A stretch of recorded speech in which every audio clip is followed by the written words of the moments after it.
Y los primeros dos versículos que vamos a considerar hoy es el Romanos 3:9 y Romanos 3:10, que dicen así. Entonces, ¿qué? Dice Pablo, ¿somos nosotros mejores que ellos? De ninguna manera, porque ya hemos denunciado que tanto judíos como griegos están todos bajo pecado. Como está escrito, no hay justo ni aún uno. Bueno, voy a volverlo a leer. Entonces, ¿qué? ¿Somos nosotros mejores que ellos? Ahorita vamos a ver quiénes son ellos. De ninguna manera, porque ya hemos denunciado que tanto judíos como griegos están todos bajo pecado. Como está escrito, no hay justo ni aún uno. Bueno, entonces hoy vamos a considerar esta parte de la Escritura y estamos a punto de entrar como en un juicio. Han visto esas películas, ¿verdad?, donde la trama tiene que ver con un juicio, y la parte más emocionante es cuando van a deliberar si la persona se demuestra que es inocente o se comprueba que es culpable, ¿no? Y depende, pues, quién es el que tiene la verdad, ¿verdad? Tú te animas, ¿no? Ay, va a estar emocionante, mira cómo lo van a defender, y no quieres que haya injusticia, ¿verdad? Entonces estamos a punto de considerar una especie de juicio donde el fiscal está demostrando que el acusado es culpable.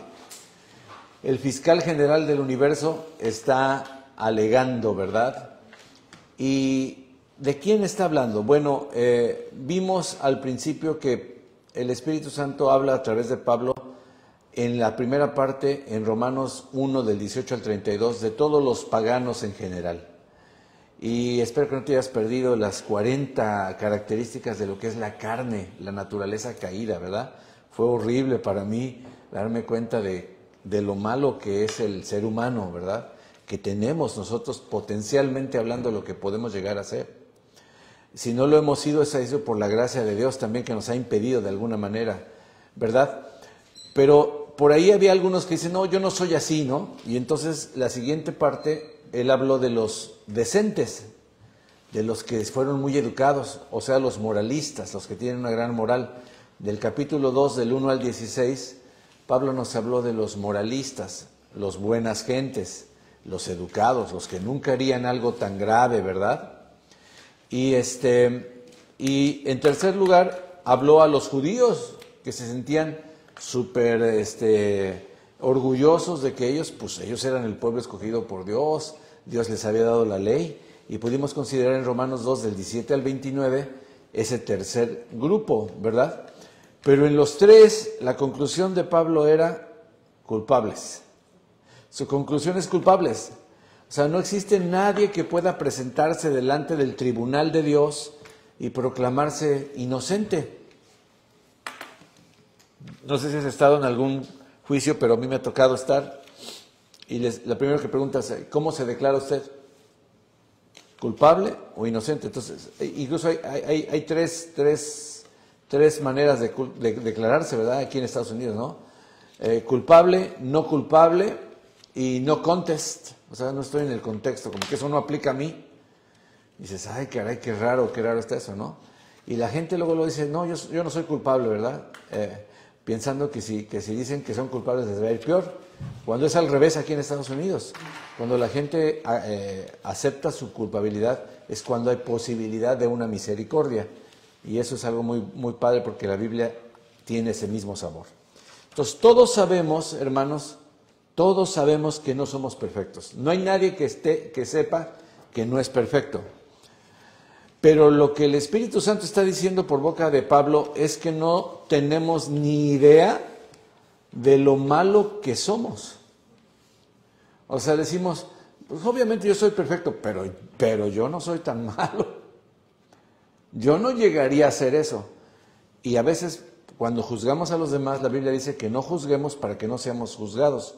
Y que con la misma medida que midamos a otra persona, seremos medidos también nosotros. Entonces eso es importante porque realmente eso hace que nosotros, ¿cómo se llama? Nos consideremos unos a los otros, y entonces Dios lo que hace es, bueno, como estás juzgando a tu amigo, tu hermano en Cristo, Te voy a poner en la misma situación para ver si demuestras que tú eres mejor que aquel. Y por eso a veces, entre comillas, llamamos a las calamidades y Dios nos juzga cuando juzgamos a otros poniéndonos exactamente la misma prueba. No, pero ¿cómo es posible? Yo me hubiera parado, ¿cómo le pegó este cuate y se echó a correr, aceleró y se huyó? ¡Qué barbaridad! Y luego te pasa a ti y te entra un miedo tremendo, atropellas a alguien y lo primero que haces es dar el volantazo y acelerar. Entonces, ¿qué pasó? ¿No que eres mejor que aquel? Y demostramos que no. O sea, la palabra de Dios empieza hablándonos de nuestra condición. Aquí Pablo, hermanos, va a ser despiadadamente cruel para poder ser inmensamente bondadoso después. Voy a repetir esa frase que me impactó. Pablo va a ser despiadadamente cruel para después poder ser inmensamente bondadoso. Dios lo que está haciendo en estos capítulos es destruir hasta el último vestigio de esperanza, de confianza en nosotros mismos. ¿Por qué? De lo contrario, Dios no puede salvarnos. O sea, por cierto, ¿verdad? Estos dos versículos que estamos considerando ahorita, que es Romanos 9 y 10, nos enseñan cómo debemos evangelizar. Pablo nos está dando una cátedra del evangelismo y comienza siempre haciéndole ver a la persona que necesita un Salvador porque él no se puede salvar a sí mismo. Entonces, repito, a menos que perdamos la confianza en nosotros mismos, no vamos a lograr aceptar, recibir la salvación. No necesitamos salvación. Si yo creo que me puedo portar suficientemente bien y que eso me va a ganar la vida eterna, yo no necesito un Salvador. Pero cuando Dios me demuestra que yo no puedo, entonces es cuando yo puedo abrazar un Salvador. Cuando me siento desesperado, ¿y ahora qué hago? Y entonces ya le puedes decir a una persona, cree en Cristo, arrepiente de tus pecados. Y aquí, hermanos, el jurado, déjame decirlo de esta manera, no es un hombre, ni siquiera es Dios. ¿Sabes quién es el jurado? Nuestra propia conciencia. La palabra apela a nuestra propia conciencia. Y este es un gran ejemplo de cómo evangelizar. Tú tienes que llegar a la conciencia de la persona para que sepa que él o ella no es tan bueno como él cree. Decimos, es que yo me crié en un hogar cristiano, mis papás ya son cristianos, hasta son maestros, dan clase. No por eso te haces cristiano. Tú puedes llegar a cometer cosas que dices, híjole, yo nunca pensé. Los padres a veces nos espantamos, decimos, ¿cómo es que mi hija, cómo es que mi hijo tiene estos pensamientos? Y se nos olvida que ellos son nuestros pequeños paganos. Y así les decía a mis hijos, mi pequeño pagano. Porque descubría en ellos unas actitudes que yo me espantaba, pero yo era igual. Y los nietos también decimos, ay, los nietos, ¿cómo los quiere uno? Parece que son angelitos bajados del cielo, sí, pero a tamborazos, ¿verdad? A golpes, a balazos, yo creo que los bajaron del cielo. ¿Por qué? Son pecadores por nacimiento, ¿verdad? Y por herencia y por todo, ¿no? Y a veces tenemos que decir, Señor, se parece tanto a mí, rompe esta herencia, ¿verdad? Bueno, muy bien. Entonces, vamos a la primera parte. Todos han pecado, dice el versículo 9. Entonces, ¿qué? ¿Somos nosotros mejores que ellos? Y se está incluyendo Pablo, ¿eh? Pablo se está incluyendo ahí. De ninguna manera. Porque ya hemos denunciado, no les digo que está hablando en lenguaje de juicio, ¿no? Es una denuncia. Él es el fiscal. Ya hemos denunciado que tanto judíos como no judíos, mexicanos y guatemaltecos y peruanos, están todos bajo pecado. Ahora, el siguiente punto, todos nosotros pecadores creemos que somos gente buena, que a veces hacemos cosas malas, cuando la Biblia dice que es al revés. Somos gente mala que por la gracia de Dios a veces hacemos cosas buenas. Voy a repetirlo porque es importante. En la actualidad hay muchas personas que están diciendo lo contrario, que en realidad el hombre es bueno, porque está hecho a la imagen de Dios, entonces tenemos bondad dentro de nosotros, nada más hay que sacarla. Y no es cierto, Cristo lo dijo, que de la abundancia del corazón sale la boca y del corazón salen los malos deseos, los homicidios. ¡Wow! Y dices, esa es la bondad que tenemos. No es que la Biblia habla claramente, somos malos, estamos caídos. Y la condición natural de todo ser humano es estar, ¿cómo dice? Bajo pecado. ¿Notaste que no dice que cometemos pecado? Como si fuera algo incidental, como si fuera un incidente de que, ay, a veces se me sale, ay, se me salió. No, el problema es que el pecado es como un tirano. Aquí dice que estamos bajo pecado. Aquí está poniendo al pecado como si fuera un sujeto. Bajo pecado no solamente es under, ¿verdad? Sino bajo el dominio, el yugo del pecado. Por eso le llama yugo, ¿verdad? Es algo pesado. Es como un dictador de los de ahora. Es como un presidente de esos tiranos, dictadores. Ahora, los incrédulos no pueden verse así porque el pecado actúa a través de nuestra voluntad. Escúchame bien, esto es importante que entendamos. Nosotros a veces no nos vemos así. Y la gente en general, cuando le dices, tú eres esclava del pecado, dice, no, yo solo hago lo que quiero hacer. Como el pecado actúa a través de nuestra voluntad, nos da la falsa idea de que nosotros estamos en control. ¿Por qué? Pues porque yo lo quería hacer. Yo quería hacer esto y lo estoy disfrutando. Así me dijeron una vez unas personas muy cercanas a mí. Y yo le dije, ¿sabes que eres esclavo del pecado? Porque cuando no quieres hacerlo, no puedes. Y te terminan diciendo, sí, es cierto. Hasta que te das cuenta de que ese querer es siempre, pues siempre quieres. Y luego las consecuencias son nefastas y dicen, ay, ¿por qué hice esto? No lo vuelvo a hacer. Y lo vuelven a hacer. ¿Qué pasó? ¿Otra vez quisiste? Y ahí se dan cuenta que hay algo más fuerte dentro de ellos que obra junto con un deseo de querer hacer las cosas de la voluntad. Por eso nos da la sensación de que estamos en control, pero todo lo que hacemos en nuestro estado natural está regido por algún principio pecaminoso. Voy a decir esto otra vez. Todo lo que hacemos cuando estamos sin Cristo, en un estado natural, en nuestra naturaleza, está gobernado por algún principio pecaminoso, ya sea el egoísmo, la vanagloria. Ahorita vamos a ver todo eso. Hermanos, el pecado es nuestro hábitat, nuestra ciudadanía. ¿Sí sabes qué es un hábitat? Donde vive una fiera, donde vivimos nosotros, ¿no? Nuestro hábitat ahorita es una ciudad, ¿no? Ahí vivimos. Pero dice Pablo, yo también, cuando nos colocamos frente al estándar de la justicia de Dios, todos quedamos muy cortos. Romanos 3:10 dice, como está escrito, no hay justo ni aun uno. Y otra vez usa la palabra legal. No es justo, no es inocente. Vamos a cambiarle. No hay inocente ni aun uno, ¿verdad? Entonces, ¿por qué? Porque sí, cuando nos comparamos con otras personas podemos quedar bien, pero cuando nos comparamos con la justicia de Dios, todos quedamos mal. Todos tenemos un serio problema legal frente a la justicia de Dios. Por eso el verso 10 dice que no hay justo, ni siquiera uno.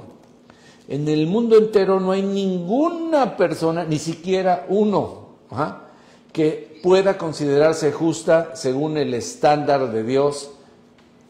Y esto lo podemos comprobar por el lenguaje que está usando Pablo. Fíjense cuál es el lenguaje que está usando.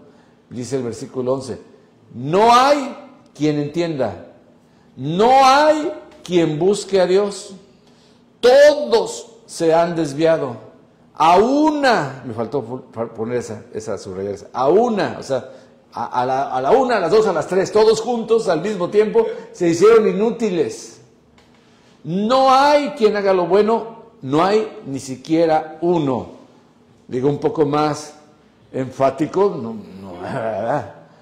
un poquito más y nos incluye a todos, ¿verdad? ¿O no? Estamos claro, está claro, ¿no? Y tú, y yo en él diría, y tú no eres la excepción. Tú no eres la excepción y yo tampoco. Ahora, nosotros no nos vemos de esa manera. Nosotros no nos vemos de esa manera porque no nos comparamos con otros que son peores que nosotros. Por ejemplo, yo sé que tú no eres como Hitler, ¿verdad? O como Mussolini, o como el jefe del cartel fulano de tal, ¿no? El señor de los cielos. No eres ese. No eres la reina del sur. Pero el problema es que nosotros seremos juzgados, fíjate, nada más que seremos juzgados no en relación a esas personas, seremos juzgados en relación con el Hijo de Dios, con el patrón de Dios, con el estándar de Dios. Seremos juzgados comparándonos ¿con quién? Con Cristo Jesús. Entonces, siempre que te sientas muy bueno, compárate con Cristo Jesús. No te compares con el vecino, no te compares con la cuñada, no te compares con ella que no conoce al Señor. No, compárate con Cristo Jesús y ve cómo estás. Si recordamos los dos principales mandamientos, ¿cuáles son los dos principales mandamientos? Amarás al Señor tu Dios con todo tu corazón, con toda tu alma, con todas tus fuerzas, y a tu prójimo lo vas a amar como te amas a ti mismo, exactamente así, como lo que a ti te gustaría recibir, eso es lo que le vas a dar, como a ti te gustaría que trataran, así lo vas a tratar. Pues entonces empezamos a darnos cuenta que no somos así, al contrario, somos ególatras, nos amamos a nosotros mismos mucho más que a cualquier otra persona. Por eso me da risa cuando dicen, y a veces que para amar al prójimo primero tienes que amarte a ti mismo. Y yo me río un poquito porque, hermanos, la palabra da por sentado que ya nos amamos a nosotros mismos. Yo sé que hay algunos que sí se golpean, ¿verdad? Y no se aman mucho, pero en realidad sí nos amamos. Dice por ahí un dicho en el mundo, no hay borracho que coma lumbre, ¿no? O sea, por más borracho que sea, no mete las manos en la lumbre, ¿verdad? No se hace daño solito tan fácilmente, porque nos amamos demasiado. En vez de hacer las cosas para que Dios se vea bien, para que Dios reciba alabanza, para que Dios reciba la gloria, no, las hacemos para que nosotros nos veamos bien, para que nosotros salgamos bien librados. Y yo te voy a poner un ejemplo que no se te va a olvidar. Te voy a poner el ejemplo de 3 nadadores. Estos nadadores, vamos a suponer que tenían la osadía de querer nadar de Hawái a Japón. Y según los cálculos, ahí chequé, son 6,200 kilómetros nada más. Nada más son 6,200 kilómetros. Ahora, suponte que el primer nadador pues ni siquiera sabe nadar. Y se avienta, que así como tu servidor, se avienta, ¿verdad?, al mar. No, hombre, pues a los 4 minutos se hunde y se ahoga. Ok, pero hay otro que tiene un poquito más de experiencia y se mete y empieza a nadar y a los 60 metros también le da pánico escénico, se empieza a ahogar, se hunde y se ahoga. Pero hay uno muy profesional, se ha preparado todo el camino, toda su vida nadado, olvídate. Y él dice, yo me la voy a aventar. Y cuando va en el kilómetro 50, ya empieza a sentir un poco de cansancio. Y llega al 60 y ya se le están acabando las fuerzas. Cuando llega al 65, se desmaya, se hunde y se ahoga. Ok, ahora dime, el punto es, ¿cuál de los 3 está más ahogado? Está igual. Le lleva más tiempo. Lleva más tiempo ahogado, ¿verdad? Lleva más tiempo ahogado, ¿verdad? Pero están igual de ahogados. ¿Cuál está más muerto? Los 3, ¿no? O sea, uno avanzó más que los otros, pero finalmente sucumbió porque pues nadie puede nadar sin reposo 6,200 kilómetros en el mar abierto, ¿no? Ya sea por el mar, por el cansancio, por los tiburones, ¿no? Por lo que sea, pero no puede. Entonces, así somos, o sea, todos nos encontramos igual de muertos. No hay alguien medio muerto, no. No importa el grado de decencia que hayas alcanzado. No, es que yo vengo de la familia Churin Chunflaus, ¿no? Y yo vengo de Alcurnia. No, pastor, yo en Perú era de la alta. Esto también aplica al cristiano, ¿no? El pagano, el decente, como lo dice, y el indecente. Y el cristiano. Porque si el cristiano no llega, igual se está ahogando. Es que estamos ahí, todos los seres humanos estamos en esa lucha, ¿no? ¿Cuánta gente trata de nadar creyendo que sí va a poder? No, yo sí voy a poder. No. Yo prometí, yo tengo carácter, yo soy Ordóñez y los Ordóñez nunca nos echamos para atrás, ¿no? Termina ahogado. Entonces, ¿cómo hace Pablo para presentar el argumento? Lo que hace Pablo es tomar una serie de textos bíblicos que precisamente los judíos tanto veneraban, tanto respetaban. Textos de la palabra del Señor. Empieza diciendo, como está escrito, ¿verdad? No hay justo ni aun uno. A ver, ¿de dónde sacó eso? Mira el Salmo 14:1 dice, el necio ha dicho en su corazón, no hay Dios. Todos se han corrompido, han cometido hechos abominables, no hay quien haga el bien. El Señor ha mirado desde los cielos sobre los hijos de los hombres para ver si hay alguien que entienda, alguien que busque a Dios. No lo hay, ¿verdad? Entonces, el Salmo 14:3 dice, pero todos se han desviado a una se han corrompido, no hay quien haga el bien, no hay ni siquiera uno. Entonces, Pablo lo que hace es comenzar a decir, como está escrito, no hay justo ni aún uno. Y continúa con el versículo 11, no hay quien entienda. Voy a pararme ahí tantito, vamos a analizar cada frase. La Biblia dice que no hay quien entienda. ¿Qué significa eso? Pues que el intelecto humano, la sabiduría humana no alcanza, no sirve para conocer a Dios. Podemos conocer muchas cosas de la ciencia, muchas cosas de la tecnología, muchas cosas de la vida, de la medicina, etcétera, de la música, de tantas cosas que podemos aprender, y hay gente con más coeficiente intelectual que otros, pero ese entendimiento no sirve para conocer a Dios. Incluso hay personas que tienen la teología correcta, estudian teología y no son todavía salvos. Bueno, ¿para qué vamos tan lejos? No empezamos hablando de los testimonios de Romanos. Martín Lutero, el gran reformador, el que empezó la reforma, el que regresó a los principios bíblicos después de que la iglesia institucional se había desviado tanto, no tenía a Dios. Sabía de teología, claro, estudió. Hay teólogos que se van a ir al infierno, porque ese conocimiento no les lleva a cambiar su vida. Hermanos, la Biblia dice que los demonios creen y tiemblan. Miren, hermanos, los demonios conocen más a Dios que nosotros. Saben quién es el Señor y sus ángeles y todo lo demás, pero no dejan de ser demonios. O sea, ese conocimiento no los transforma, a menos que sea Dios el que transforma el corazón, porque en la naturaleza humana no hay quien entienda. Y luego dice, no hay quien busque a Dios. A ver, ese no hay quien entienda, me recordó un versículo, Efesios 4:17, dice, ya vimos Efesios, ¿no? Que ya no andéis como los otros gentiles que andan en la vanidad de su mente, teniendo el entendimiento entenebrecido, en tinieblas. El entendimiento en tinieblas. Así que no hay quien entienda, no hay quien haga el bien. Luego dice más adelante, no hay quien busque a Dios. Uy, hermanos, esto es importante, porque hay veces que decimos, no, pues está bien cerquita del Señor. No, mi tía es monja, o mi abuelo es pastor, o no sé qué.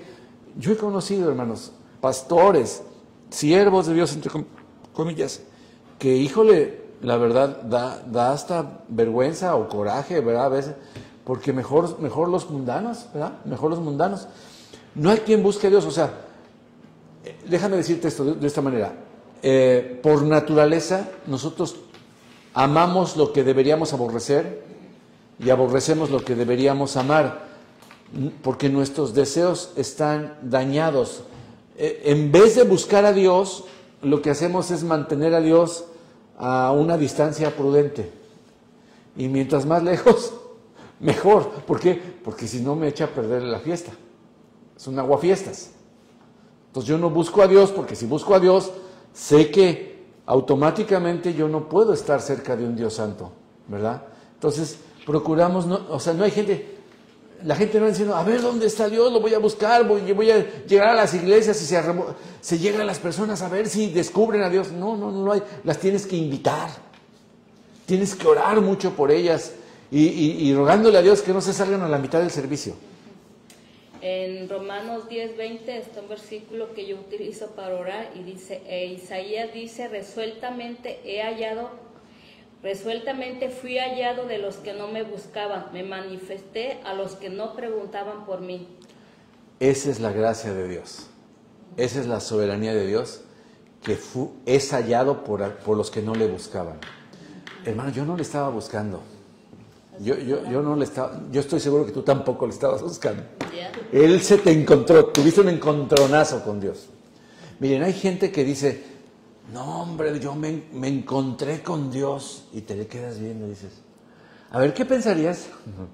¿Qué pensarías de una persona que llega a testificarte, decirte, no, iba yo en el freeway a toda velocidad, y de repente un borracho trailero entró en sentido contrario y me dio un encontronazo con él de frente, el tráiler contra mí, ¡pah! Y te le quedas viendo y dices, ¿y qué te pasó? Pues nada, gracias a Dios. ¿Tú le creerías? Si no lo veo, no lo creo. No, es que el que se da un encontronazo de frente con un tráiler no puede permanecer igual. Ni su coche, ni sus huesos, ¿verdad? Al menos que Dios lo salve. Bueno, vamos a suponer. Sí, he visto, acabo de ver un Pero la ilustración es esta. Yo no puedo decir que tuve un encuentro con Dios si no he cambiado. Si yo tuve un encuentro con Dios, estoy deshecho. Estoy hecho pomadas. No sirvo para nada. O sea, hermanos, las verdaderas conversiones son aquellas donde dices, ten misericordia de mí. O sea, sabes que ya no la haces, que tu matrimonio está perdido, que tu vida no tiene propósito, que esto, que lo demás allá, que no hay futuro, que no puedes confiar en ti mismo, que pensaste que eras muy bueno y hiciste una tontería. Y dices, Señor, ten misericordia de mí. Y un encuentro con Dios te transforma, te hace pedazos. Entonces, no me digan, yo conozco personas que dicen que tuvieron un encuentro con Dios, pero es como los que te dicen, tuve un encuentro con un tráiler y nada me pasó. No, espérate. O sea, yo no estoy hablando de un milagro, ¿verdad? Estoy hablando de un choque natural. Igual, imagínate con Dios. Entonces, si no eres quebrantado, pues eres como un demonio que tuvo un encuentro con Dios. ¿A poco los demonios no tuvieron un encuentro con Cristo? Los del demonio de Gadareno.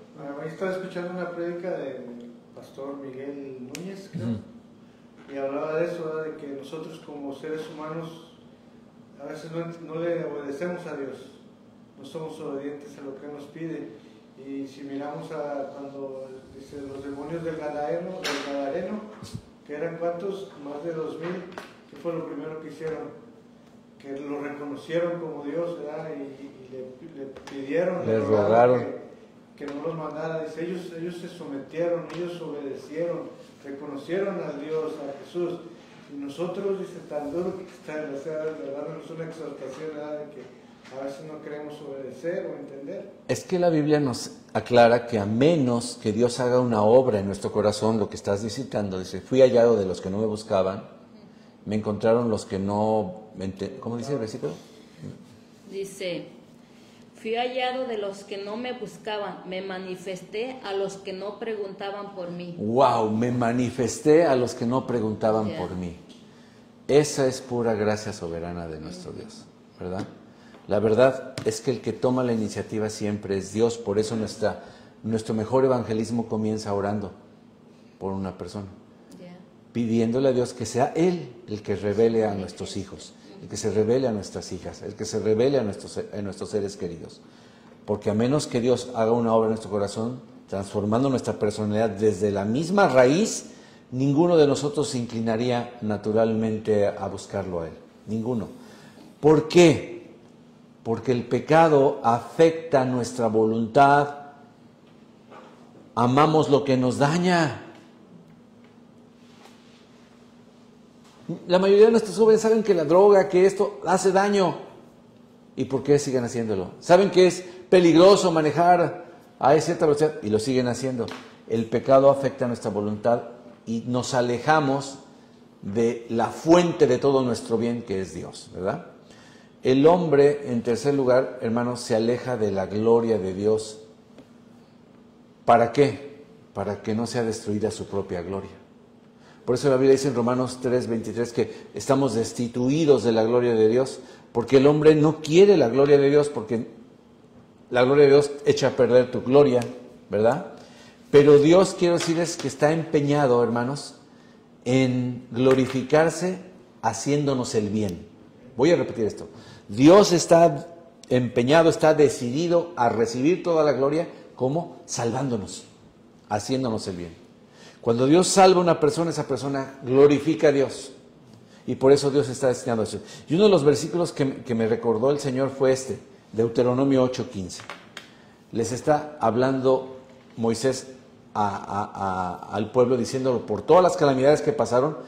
El 14, el 13 lo dice, pero da más el 15, dice: el Señor te guió a través del vasto y horrible desierto, esa tierra reseca y sedienta, llena de serpientes venenosas y escorpiones. Ahora, ¿te gustaría pasar por ahí? Te dio el agua que hizo brotar de la más dura roca. Versículo 16. En el desierto te alimentó con maná, comida que jamás conocieron tus antepasados. Fíjate lo que dice: así te humilló y te puso a prueba, para que al fin de cuentas, a la postre, dice la Reina Valera 60, te fuera bien. Repito, Dios está empeñado, está comprometido en darse toda la gloria, recibiendo todo el bien. Dios está comprometido a glorificarse haciéndonos bien. Pero la religión, hermano, la religión es como un escudo que usan las personas para autoprotegerse de la gloria de Dios. ¿Por qué? Porque todas las religiones están basadas en lo que tú puedes hacer para ganarte el cielo. Lo que tú tienes que hacer para ganarte la salvación. Al fin de cuentas, la salvación entonces está en las manos del ser humano, no en las manos de Dios. ¿Te fijas la trampa? Si la salvación está en tus manos, el que recibe la gloria eres tú, pero la Biblia dice: no por obras para que nadie se gloríe, se jacte. Inclusive dice que la fe viene por el oír la palabra del Señor, y esto no es un don de ustedes, o sea, es esa misma fe, se las dio el Señor. Él es el autor de la fe, Él es el consumador de la fe. Dice 1 Corintios 1:30, pero por obra suya están ustedes en Cristo Jesús. ¿Por obra de quién? ¿Por obra de quién? De Dios. Suya. Están ustedes en Cristo Jesús, el cual hizo, ¿quién lo hizo? Dios. Para nosotros hizo Dios a Cristo Jesús. Lo hizo sabiduría de Dios, lo hizo justificación, lo hizo santificación, redención. El pago que se paga para comprar un esclavo, eso es redención. Siempre ten en cuenta esos términos. Redención es un pago que se hace para rescatar un esclavo, comprarlo y quitarlo de su antiguo dueño, para que, tal como está escrito, el que presuma, el que se gloríe, que presuma y se gloríe, ¿en quién? En el Señor. Más claro no puede estar. Por obra suya y para su gloria. Entonces, repito, la religión es como un escudo que usan las personas para protegerse. La Biblia dice que la gloria es del Señor. Muy bien. Después, el versículo 12, vamos avanzando. Quiero verlo ahora. Todavía tenemos un poco de tiempo. Romanos 3:12. Todos se han desviado. A una se hicieron inútiles. Ay, eso duele, ¿verdad? Una de las ofensas que a veces suena chistosa, pero es horrible cuando te dicen: eres un inútil. ¿Qué es una persona inútil? Para nada, que no sirve para nada. Nada, dices: ¿y esto para qué será? ¿Qué haces con algo inútil? A la basura, ¿no? No sabes ni por qué lo inventaron. Esto no tiene caso. ¿Para qué le pusieron este sello? ¿Para qué hicieron esto? Bueno, sí, la verdad, a veces hay cada diseño que dices: ¿y esto qué tiene que ver? O sea, ¿para qué? ¿Por qué nada más era para gastar más materia? Pero hay otras cosas que no tienen su propósito. La mayoría, ¿verdad? Fueron diseñadas, ¿no? Aunque hay algunos diseñadores que dices, ay, este cuate estaba drogado, ¿qué le pasó? Estaba dormido, ¿qué le sucedió? No, es que esto no entra por nada del mundo. ¿Qué tipo de diseño? Me da coraje a veces cuando pasa así. Pero ¿sabes qué? Es puro orgullo porque uno piensa que uno es mejor diseñador que ellos, ¿verdad?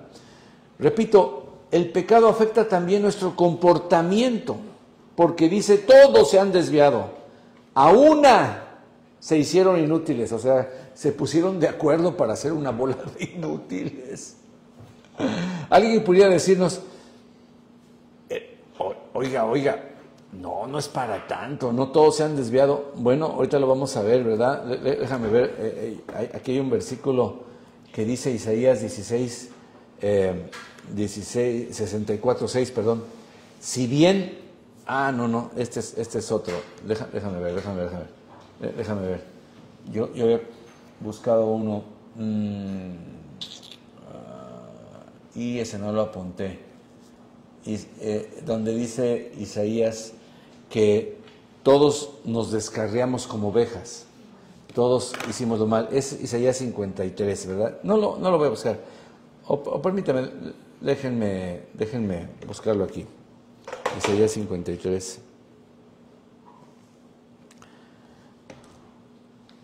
Todo lo que está diciendo está basado en un versículo de la palabra de Dios. Todos se desviaron, se hicieron inútiles. Mira lo que dice el siguiente: no hay quien haga lo bueno, no hay ni siquiera uno. Entonces, esto es algo muy grueso porque la gente nos va a decir, no es cierto. No me paso a negar que no podemos negar que en el mundo hay personas que ni siquiera son cristianas, no conocen a Dios, no van a una iglesia y hacen cosas buenas. ¿Es cierto o no? Sí, es cierto, es verdad. Hay padres que no son cristianos y aman a sus hijos. ¿Los has visto? Yo sí los he visto. Padres hindús, padres diferentes, padres ateos que aman a sus hijos. Incluso hay hombres casados que son fieles a sus esposas y no son cristianos. Hay muchos incrédulos, totalmente incrédulos, ateos, que hacen obras humanitarias, como no sé, el de Microsoft y otros cuates que tienen mucho dinero, hacen obras de caridad, supuestamente, pero cuidado, ¿verdad? A ver, te voy a poner un ejemplo, el clásico ejemplo que ponemos todos. Mira, aquí estaba la cita, sí la tenía, perdón, Isaías 53:6. Todos nosotros nos descarriamos como ovejas, nos apartamos cada cual por su camino, pero el Señor hizo que cayera sobre Cristo Jesús la iniquidad de todos nosotros, ¿no? Entonces, ahí es otro versículo que está citando el apóstol Pablo, donde todos se han desviado, se hicieron inútiles, ¿verdad? Entonces, repito, alguien pudiera decirnos, hay gente que es buena. El ejemplo que yo tengo es el de la viejita, ¿verdad? Todos tenemos ese caso de una anciana que va a pasar una calle, ¿no? Una calle con tráfico, ¿no? ¿Qué pensarías de una persona que va, la toma, la ayuda, con mucho cuidado ve que no vengan coches y la pasa con toda seguridad al otro lado? Todos diríamos, no, pues hizo una buena obra, la buena obra del día, la caridad del día. Bueno, yo diría, depende. ¿Depende de qué? Depende de las intenciones. ¿Qué tal si lo que estaba haciendo esta persona, a ver, vamos a poner un caso, ¿no? Y un caso que se ha dado, ¿no? Lo que pasa es que la estaba pasando de calle porque del otro lado hay más oscuridad y ahí le puede robar el bolso sin que nadie se dé cuenta. O no iba a hacer nada, pero vio que de repente alguien estaba filmando con su celular y dijo, órale, voy a salir en el TikTok. Y va a pasar y lleva a la viejita ya para salir en esos y que le den muchos likes. O lleva prisa y quiere que se quite rápido. O lleva prisa y quiere que se quite rápido, ¿no? Sí. O sea... o quiere quedar bien con la novia, o no sé, algo, ¿no? Hermanos, la Biblia habla de nuestras obras, pero Dios va más profundo, Dios va mucho más profundo, ¿verdad? Dice la Escritura que Él mira las intenciones de nuestro corazón. Entonces, Dios no se deja ir por la finta, ¿no? Además, la tercera, me faltó. Existe también la posibilidad de que tú hayas pasado a la viejita porque acabas de cometer unos pecadotes y dices, ay, con esto Dios sí me va. Ya, cargo de conciencia, ¿verdad? ¿Haber ido? El cargo de conciencia. Sí, cargo de conciencia. O sea, lo estás haciendo como para compensar la balanza. ¿Sí? O sea, una por otra. Una de cal por las que van de arena, dicen en México. Se le llaman las penitencias también. Es una penitencia, lo está haciendo como penitencia. Pero lo está haciendo más que nada, no en arrepentimiento, sino en que, bueno, pues para que Dios me tome en cuenta y en la noche diga yo, hijo, cometí 50 pecados, pero 30 obras buenas, bueno, ya me quedaron 20. Para el beneficio propio. Para beneficio propio, en resumen.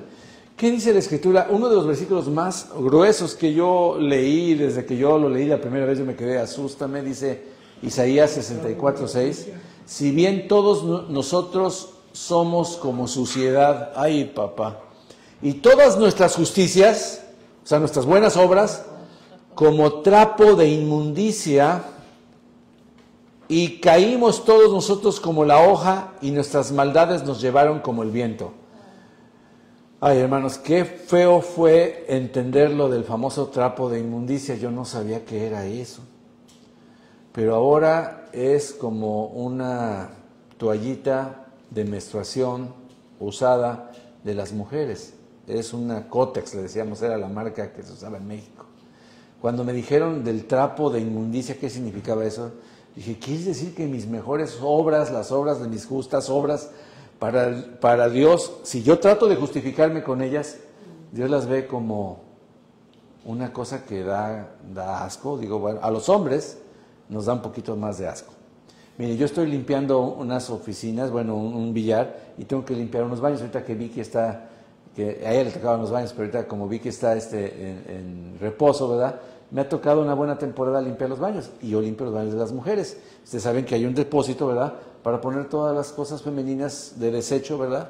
Y pues sí, tengo yo que abrir esa bolsa, sacar la bolsita, llevármela, y aunque es algo moderno, contemporáneo, bastante higiénico, a veces sí me da asco. Imagínate los trapitos que usaban nuestras abuelitas cuando no había pañalitos, no había cosas industrializadas. ¿Cómo olía eso? ¿Cómo era? Pues yo creo que hasta las mujeres, yo creo que los agarraban y lo tiraban a la basura o algo así, lo metían en algún lado. No había bolsas de plástico, mi hermano.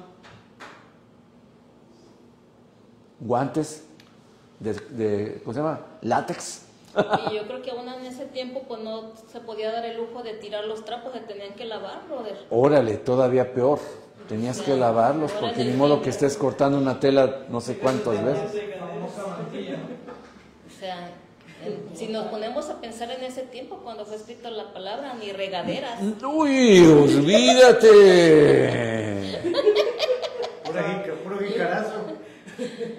Y si había agua, porque tenían que ir al pozo a buscar agua en ese tiempo. No, y si tenían que bañarse, obviamente tenían que ir muy retirados donde no hubiera nadie que las viera bañándose, ¿verdad? Entonces, hermanos, no había la ropa interior que hay ahorita.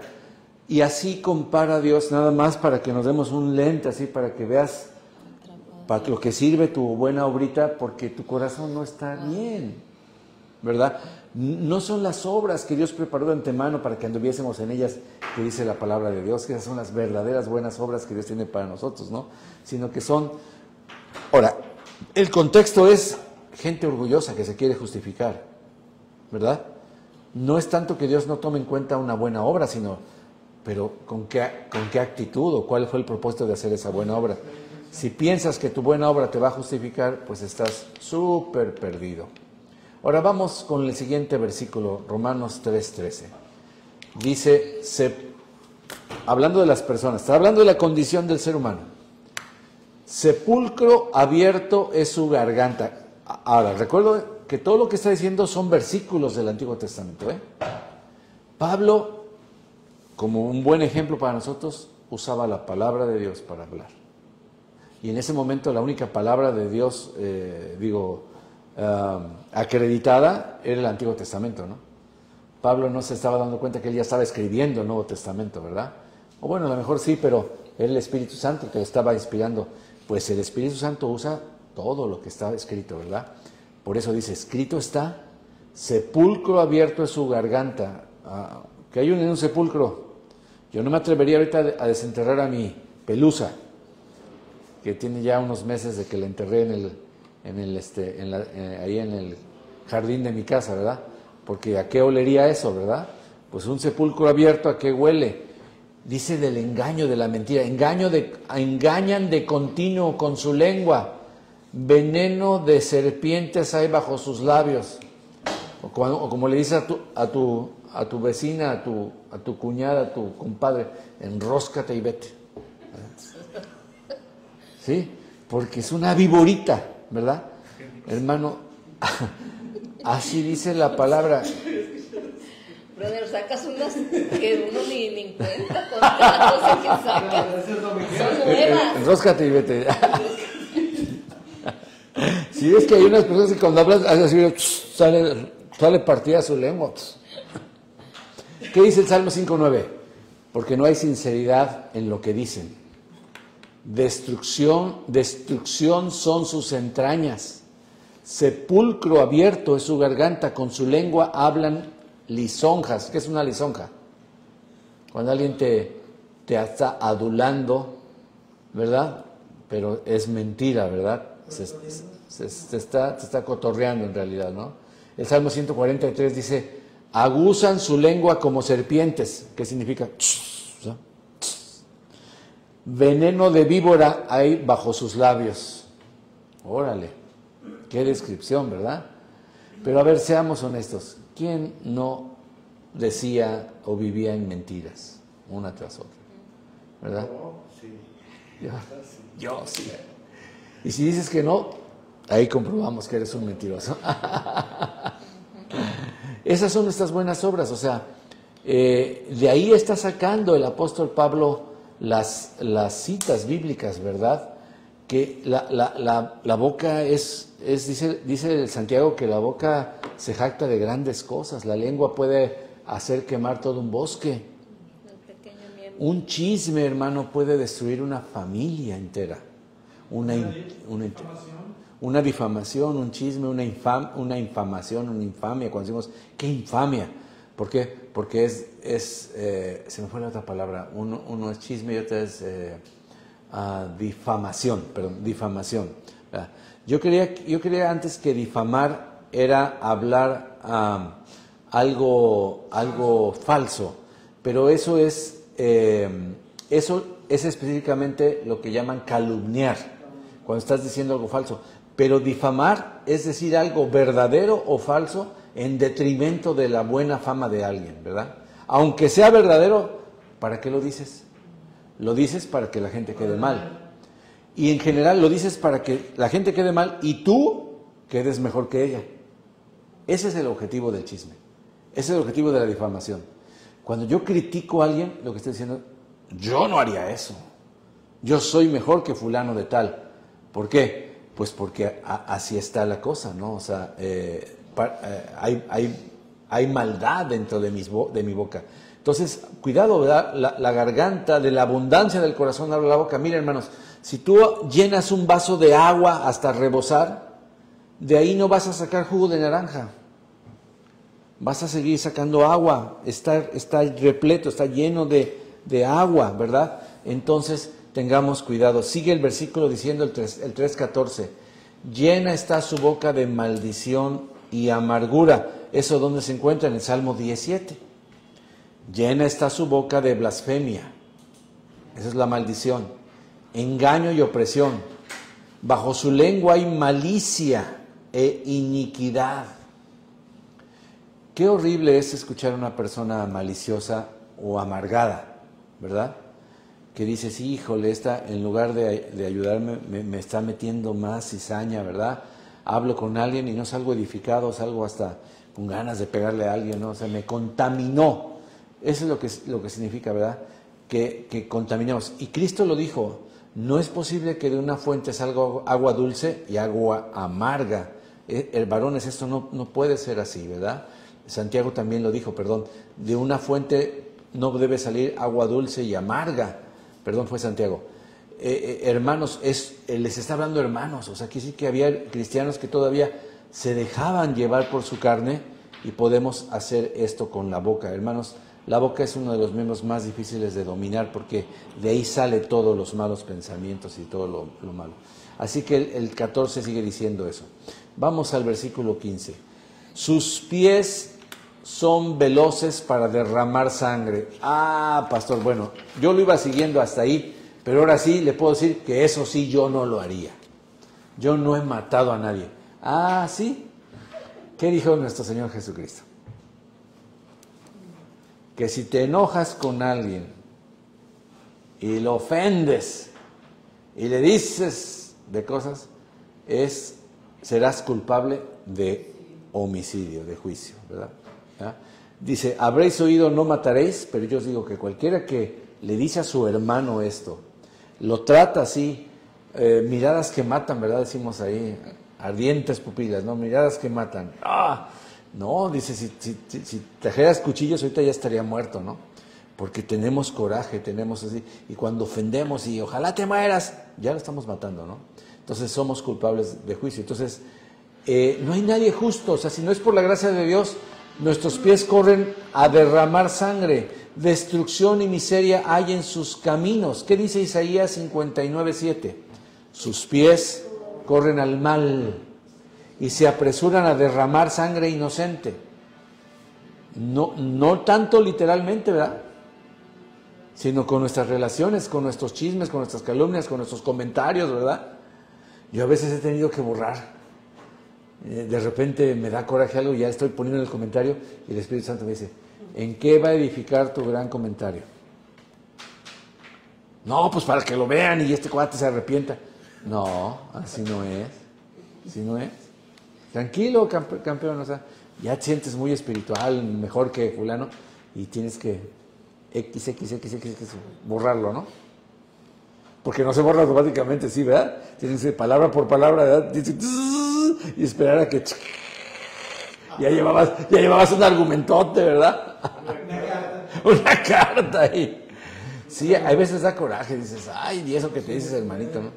Sí, hay lugar para exhortar, pero pues, ¿fuiste tú el elegido? Dios te está poniendo a ti como el exhortador, el corregidor. Y como dice la Biblia, seamos prontos para corregir cuando nuestra obediencia sea perfecta. ¿Ya? ¿Ya estás listo para corregir? Pues yo creo que no, ¿verdad? Entonces dice ahí, sus pensamientos son pensamientos de iniquidad, desolación y destrucción hay en sus caminos. Esa es la cita que está usando el apóstol Pablo. Y se las estoy poniendo para que ustedes las conozcan y sepan que efectivamente cuando dijo escrito está, es que sí estaba escrito, ¿verdad? Sí estaba escrito, ¿verdad? Así que hermanos, la senda de paz no han conocido. Es el siguiente versículo, 59:8, Isaías 59:8. Camino de paz no conocen y no hay justicia en sus senderos. Han torcido a su favor las sendas, fíjate, han torcido a su favor. Pues sí, es re fácil cambiar las cosas para que tú te salgas favorecido. Cualquiera que ande en ellas, en esas sendas, no conoce la paz. ¿Por qué? Porque la Biblia misma dice que no hay paz para el malo, dijo Dios.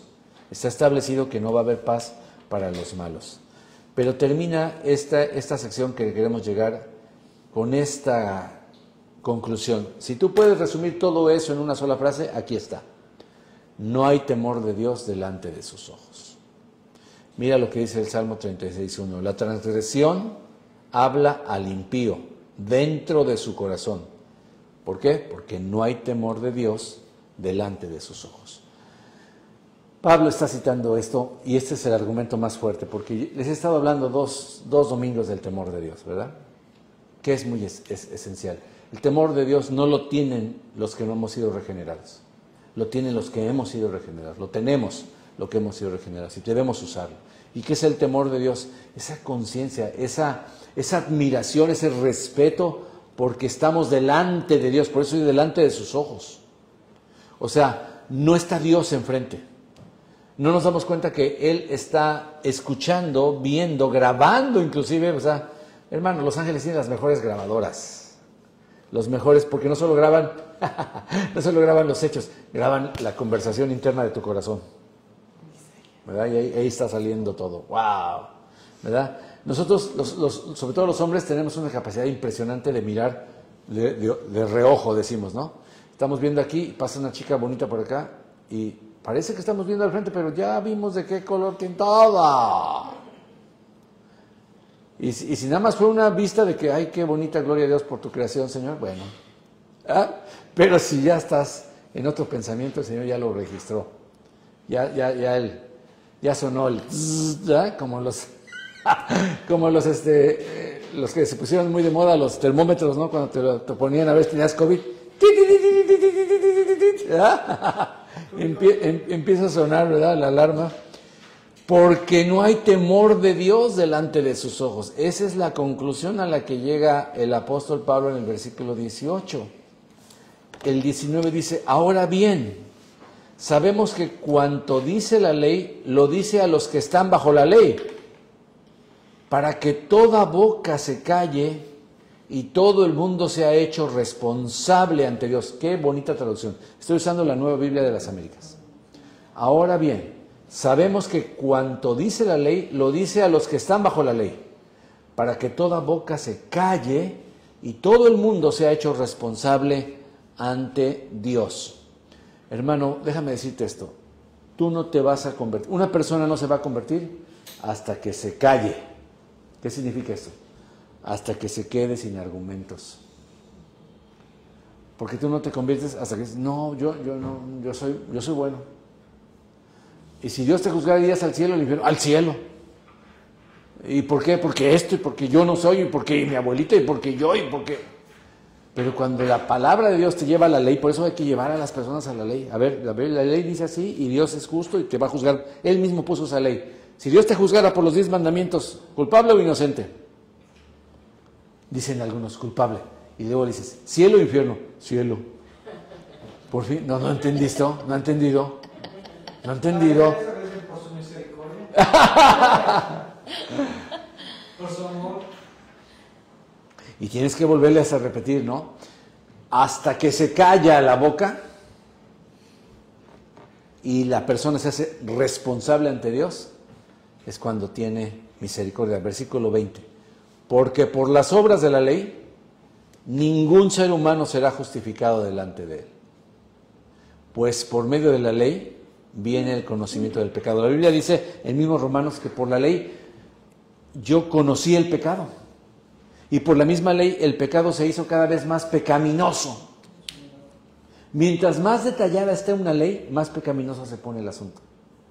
Si nada más dice no robarás, pero luego dice, por eso vieras el detalle que tiene Levítico, Números, las leyes.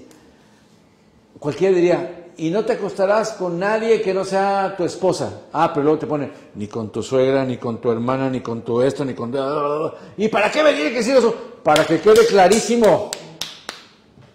Para que nadie diga, ay, me dijeron esto, pero no de esto otro. No, aquí está. Una por otra. Entonces el pecado cada vez, mientras más ley, más pecaminoso se vuelve. Este es el resumen. Hasta ahí le vamos a dejar el día de hoy, hermanos. Y lo que estamos mirando, ¿verdad?, es la descripción del ser humano.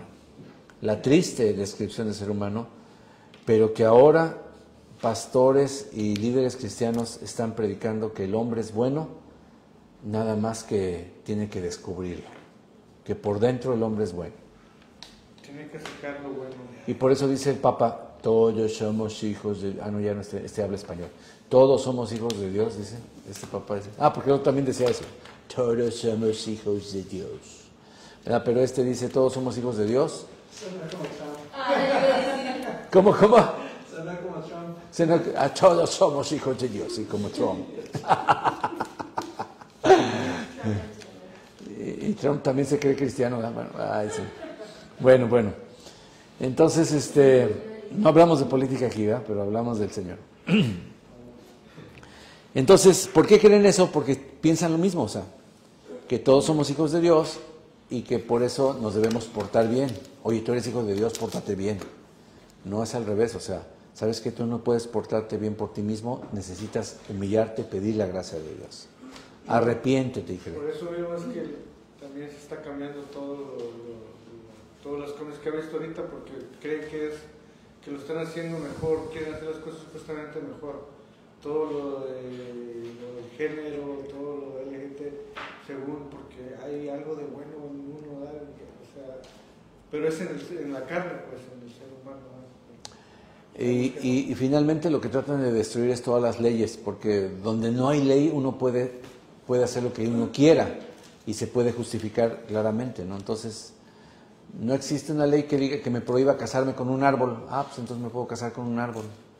Y ahorita sí se está sucediendo. Yo les hablé eso el domingo pasado, de las familias que hay, ¿verdad? A familias polifamilias, 2 papás, 3 papás, ahora ya no son 2, pueden ser 3, 4, etcétera, etcétera. Le ponen los apellidos a su mascota, lo tratan como persona, como hijo, etcétera, etcétera. Se casan con un árbol, con una planta. Y imagínate, al rato vamos a ser una familia donde te presento a mi hijo, a mi hija, a mi eso, quién sabe qué será, ¿verdad? Y a mi perro, ¿verdad? Ese es también hijo mío, y a mi árbol, que es mi esposo. Órale.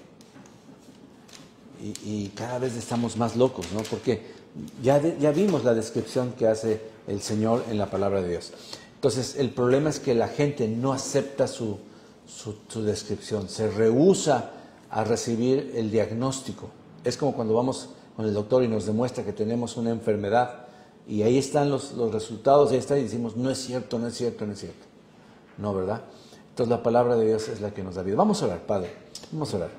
Señor, te damos gracias por tu palabra, gracias por esta hermosa epístola, Señor, que debemos exprimir, Señor, cada vez más y más. Gracias, Señor, por este ejemplo de cómo evangelizar, Señor, porque a menos que el hombre se dé cuenta de su condición, no va a tomar la salvación, no se va a abalanzar sobre el salvavidas, a menos que se dé cuenta de las olas, de los tiburones, Señor, de la condición en la que él vive y el inminente peligro que tiene, Señor, y la incapacidad que tiene de salvarse por sí mismo, Señor. Gracias te damos, Señor, porque tú nos salvaste, Señor, porque tú tomaste la iniciativa. Te hallamos, Señor, cuando no te buscábamos. Te encontramos cuando no preguntábamos por ti, Señor. Gracias, Dios, que ahí tirados en la calle, Señor, tú nos escogiste, como pasaste con esos pescadores y le dijiste a uno, ven, sígueme, te haré pescador de hombres. Gracias, Señor, qué privilegio tan grande, y por eso estamos agradecidos y queremos corresponder al llamado y cumplir el propósito por el cual fuimos salvos. En el nombre de Cristo Jesús. Amén.